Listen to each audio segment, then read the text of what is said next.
प्रिय छात्रों, पूर्व के वीडियो में हमने वर्ण विचार और माहेश्वर सूत्रों के बारे में जानकारी प्राप्त की थी।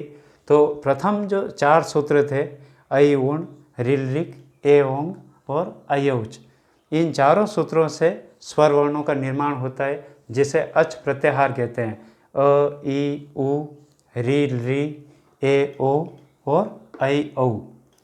यहाँ हलंत वर्णों को नहीं गिनना है। अ से लगाकर च तक के जो चारों वर्ण हैं, यही अच प्रत्याहार के अंतर्गत आते हैं। इनसे स्वर वर्णों का निर्माण होता है और स्वर वर्ण संस्कृत में संख्या में 13 होते हैं। इसी प्रकार ह से लगाकर ल तक जितने भी वर्ण हैं उनको हल प्रत्याहार कहा जाता है और हल प्रत्याहार से ही इन व्यंजन वर्णों का निर्माण होता है।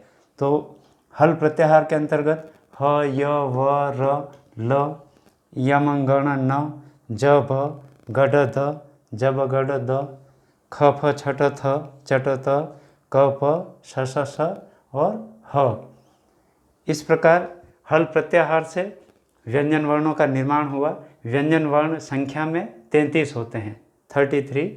तो इनके 5 वर्ग होते हैं, क वर्ग, च वर्ग, ट वर्ग, त वर्ग और प वर्ग। प्रत्येक वर्ग क्रम में 5 वर्ण होते हैं। तो क वर्ग में क, ख, ग, घ, अंग। फिर च वर्ग में च, छ, ज, झ, य। ट वर्ग में ट, ठ, ड, ढ, ण। फिर त वर्ग में त, थ, द, ध, न। प वर्ग में प, फ, ब, भ और म। फिर 4 वर्ण अंतस्थ होते हैं। अंतस्थ वर्ण य, र, ल, व। फिर ऊष्म वर्ण श, श, श और ह। ये सभी वर्ण आपको यहाँ हल प्रत्याहार के अंतर्गत मिल जाएंगे। आप अगर खड़े क्रम में देखें तो वर्ग के प्रथम वर्ण, तो वर्ग के प्रथम वर्ण, ये वर्ग के प्रथम वर्ण है खड़े क्रम में, क, च, ट, त, प। फिर वर्ग के द्वितीय वर्ण तो ख, छ, ठ, थ और फ। वर्ग के तृतीय वर्ण ग, ज, ड, द और ब। वर्ग के चतुर्थ वर्ण, वर्ग के चतुर्थ वर्ण ग, ज, ड, द और ब। फिर वर्ग के पंचम वर्ण ग, य, ण, न और म। इस प्रकार इन सबको अगर संख्या में गिने तो 33 व्यंजन वर्ण होते हैं। 3 मिश्रित वर्ण होते हैं, आधा क प्लस श, तो क्ष बनता है। त प्लस र, त्र बनता है। ज प्लस य, ज्ञ बनता है। प्रिय छात्रों, अगर इनको आप इन प्रत्याहार के अंदर देखना चाहें तो भी ये संख्या में इसी क्रम में मिल जाएंगे। क, च, ट, त, प। तो यहाँ पर आप देखेंगे क, प और ये च, ट, त। फिर ख, फ, छ, ट, थ, तो ये ख, फ, छ, ट, थ क्रम में मिल गए। फिर ग, ज, ड, द, ब।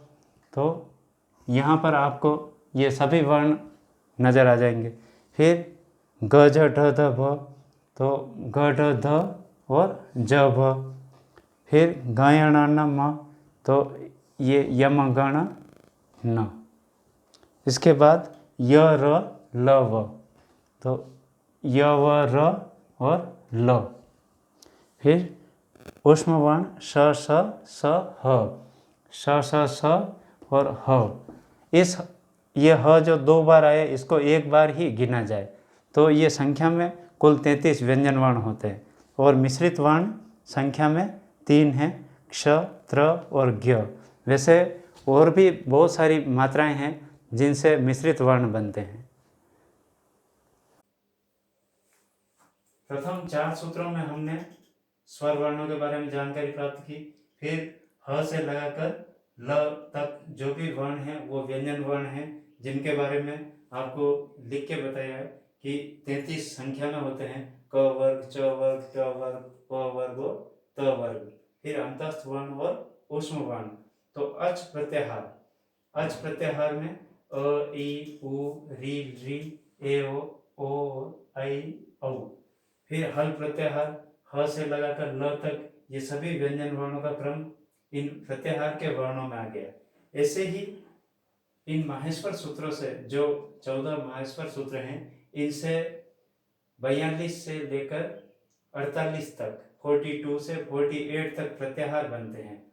तो प्रथम वर्ण से लेकर अंतिम हलंत वर्ण तक आप कोई सा भी प्रत्याहार बना सकते हैं। जैसे अक प्रत्याहार बनाना है तो अ से लगाकर क तक जो भी वर्ण है वो इसके अंतर्गत आ जाएंगे। तो अ, ई, उ, री और ली, अ, ई, उ, री और री। ऐसे ही एच प्रत्याहार बनाना है तो ए से लगाकर च तक, तो ए, ओ, आई और औ, ए, ओ, आई और औ। ऐसे ही जस प्रत्याहार तो ज से लगाकर श तक, यहाँ से लगाकर यहाँ तक के वर्ण, तो ज, ब, ग, ड, द, ये जस प्रत्याहार हो गया। ऐसे ही इक प्रत्याहार तो ई से लगाकर क तक वर्ण, ई, उ, री और री। इस प्रकार हम नए प्रत्याहारों का निर्माण कर सकते हैं।